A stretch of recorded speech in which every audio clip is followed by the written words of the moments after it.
Hello, ladies and gents. This is Talkin' and Crawlin' with Carter. Now then, I felt that there should be a show that basically allowed me to introduce myself to you guys and maybe catch up with you as well if I wanted to make it into a long-standing series. Now then, the game you see before you is called Dungeon Crawl Stone Soup. It looks pretty archaic, I'm assuming, to most of you, and it is, in some sense. It's a very old-style roguelike RPG, and it's been in development since, I don't know, like the late 90s, I think? Something like that. But anyways, this game has a very simple goal. That is, to delve through the dungeon, collect 3 runes of Zot, so that you may enter the realm of Zot, retrieve the Orb of Zot, and ascend the dungeon and escape with it. And of course this is much simpler said than done, but we shall try anyways. So, I figure in this first episode, I will just sort of introduce the game to you guys, and introduce myself a little bit. So anyways, let's just go ahead and enter here. And as you can see, we have quite the selection of races to pick from in this game.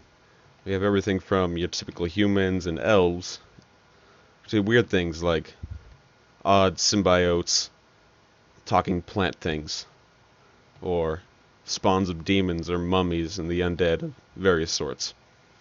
But I think for the first character, we're just going to go with something simple, humans. Now then, as humans, they don't make particularly good fighters. As you can see, we have a selection of backgrounds here, and most of them are lighted up in mage. These ones are lighted up because they're just recommended for the race. So you can see we can also play a warrior mage, some sort of zealot, which starts you off with the god, or a warrior. And I think we're just going to play to our strengths and play a conjurer. We're just going to have a random name, I think, so we'll just hit enter. And we are Kekle, the conjurer human. Now then, as you'll see, this game is very sort of simple, and it's based on sort of like these tiles here. You can move around in the dungeon, walk around, and you'll just see there's a little log in the bottom there that we can read from. Now then, being a mage, we don't start off with much.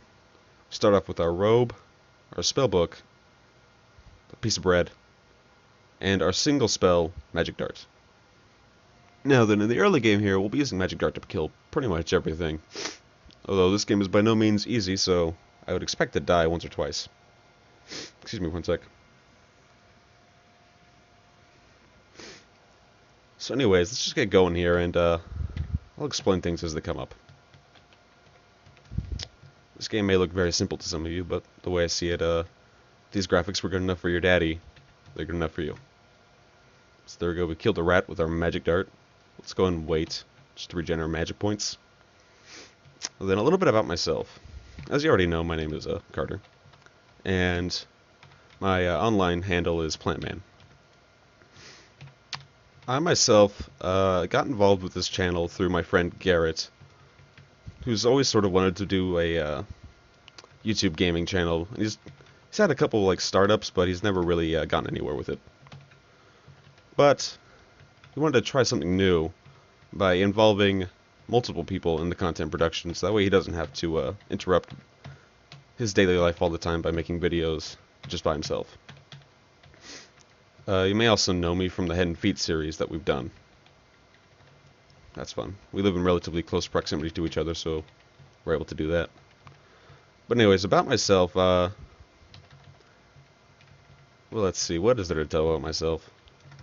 Well, obviously I enjoy video games, and in recent days, I've really kind of fallen in love with roguelikes.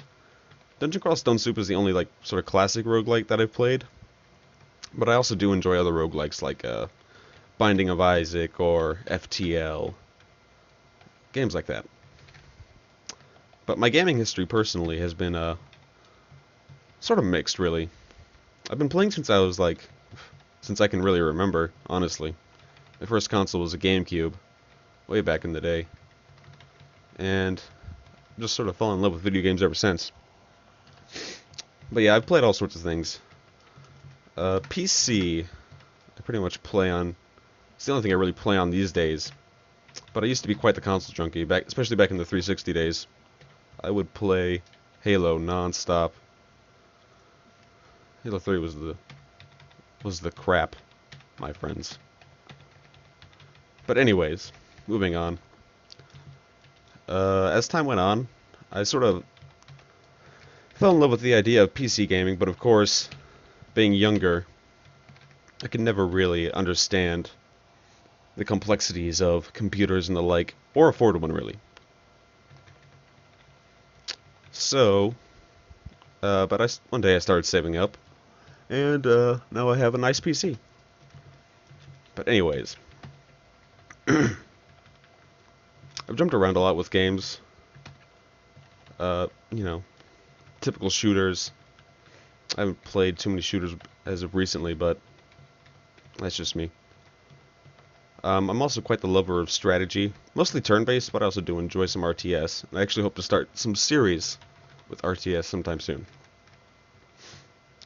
Now then, I've kind of neglected talking about the game here, so let's just see about that for a second. You might have noticed at some point in the chat there that we advanced to level 2.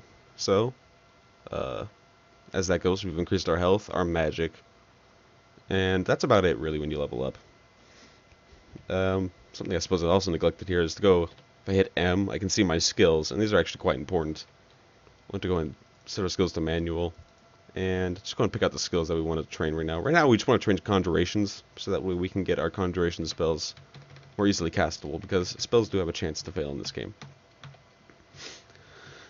Now then, I hope to set up a few series on the channel that I can hopefully update quite regularly, hopefully on a schedule, but we'll see about that. I do have school in the way, and not college, just high school, but finals rolling around and things like that. Schedule might have to get thrown by the wayside for a little bit, but we'll see. Just going to continue on here. I have picked up a few items. I picked up some rocks, a club, just to have a weapon, and the rocks so I can lure away sleeping enemies from a pack of other sleeping enemies. Because one of the worst things to do, especially in the early game in this game, is to get surrounded. And as a mage, getting surrounded is actually probably the worst thing that we can do. Because we cannot really fight our way out super well in melee. At least as of right now. As time goes on, we will try to train up some melee skills and get ourselves a little bit more successful. Alright, here we have a bit of a dangerous situation. We have a gnoll, a goblin, and a kobold. Two of them are unarmed, but they're still quite dangerous to us in melee range. My apologies. So I think what we might do here is, some of them are a bit confused. We might try to back up. Yeah, that's just got the hobgoblin on by himself. We'll kill him. Wait, we've become hungry. This game does have a hunger system. To combat that, we could eat our bread or our meat ration, but preferably what you do is you chop up corpses of living fools that have attacked you and eat them. You don't have to cook them or anything like that. Okay, we're gonna... Yep. That's embarrassing. Don't fight things in melee as mages, kids. Well, it's okay. Death is quite easy in this game, so let's go and try a new character. Instead of a human, let's go with...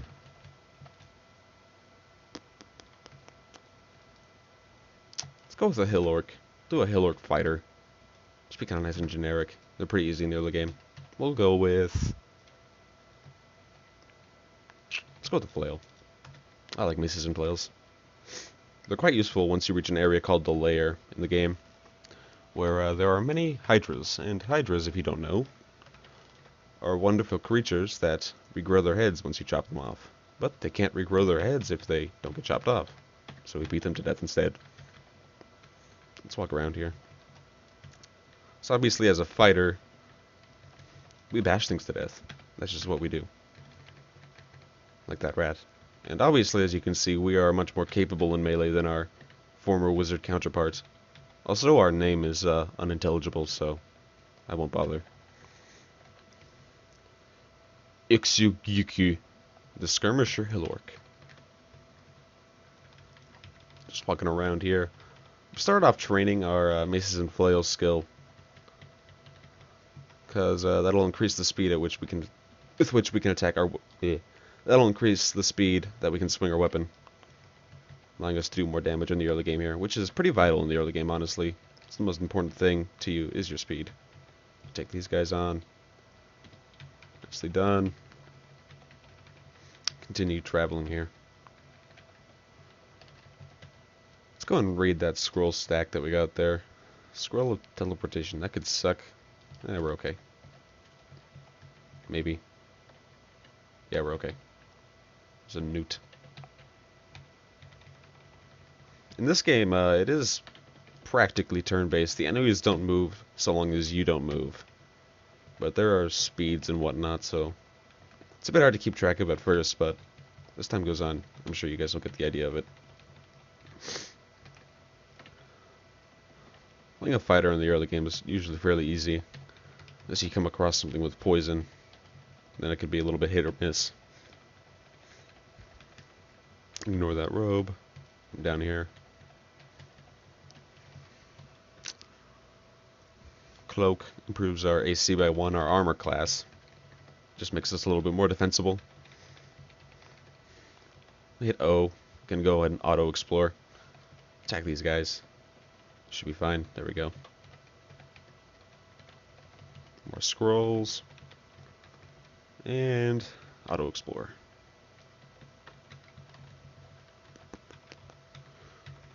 Some things that I enjoy besides video games, I quite enjoy Warhammer 40K mostly.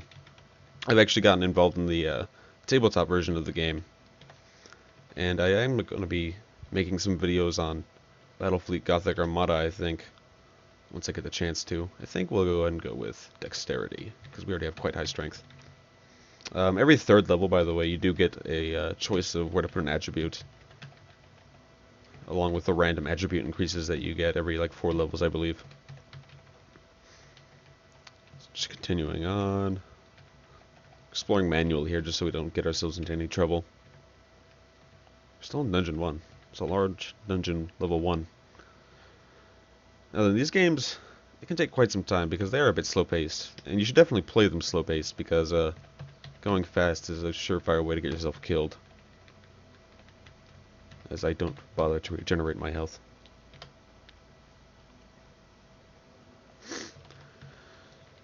Kill the kobold. He is dead. We cannot eat the kobold because his body is toxic. So let's go ahead. Travel to a stairs here. We'll head down. Eat this kobold. Or whatever that thing was. We ate it. Kill this guy. What's he got? That short sword is enchanted, but I'm thinking it's cursed because it doesn't have a brand on it.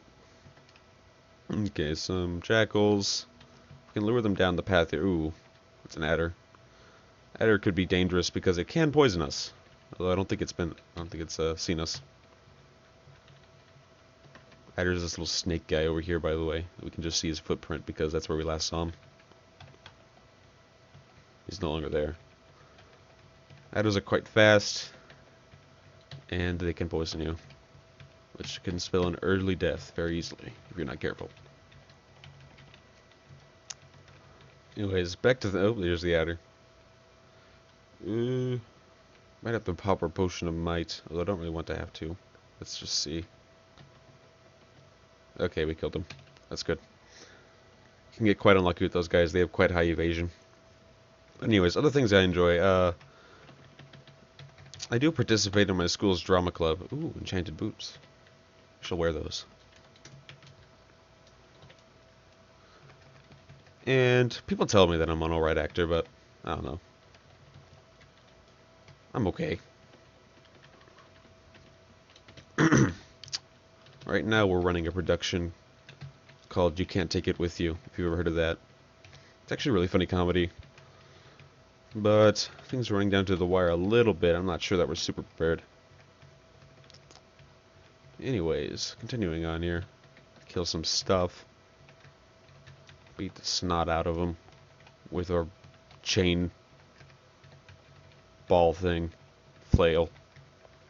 Shh. I know what it's called.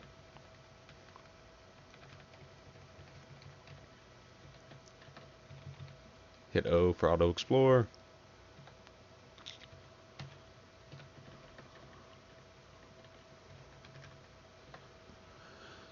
yeah, I do plan on doing quite a few series, mainly probably strategy stuff. Although I probably will play some other roguelikes. I might play Binding of Isaac and FTL for you guys. We'll see. I think we'll clear this floor and call it good for a little bit. Kill these guys. Another adder. I think we're going to be okay, though. Yeah. Anything to eat. We can eat the newt. Whoops. These have been quite large early floors, which I'm not against, because it allows us to get some easy early experience. But still, it does slow your progression quite a bit through the dungeon. And I think we're almost done here. Bang, bang, bang. I'm going to read some more scrolls.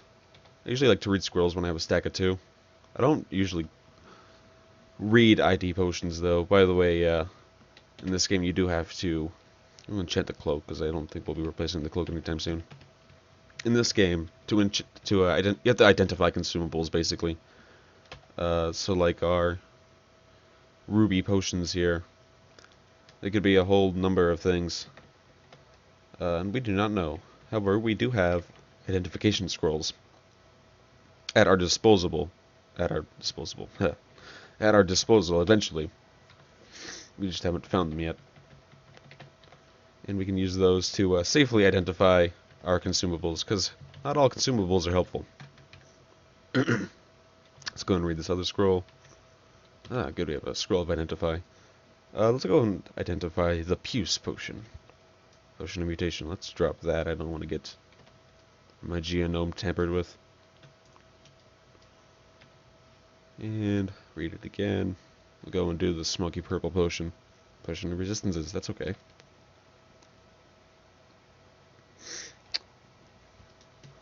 Alright, let's go and descend here. Oh boy. Okay, we've fallen through a shaft, which is one of the traps that you can find in the game that basically just drops you like several floors below, which can be quite dangerous because it'll leave you somewhere where you don't want to be, somewhere out of your experience range oftentimes, at least in the early game here. But we're back on the level that we wanted to be on, so thank you guys for watching. Subscribe, comment, and like if you so wish. And I will see you guys next time.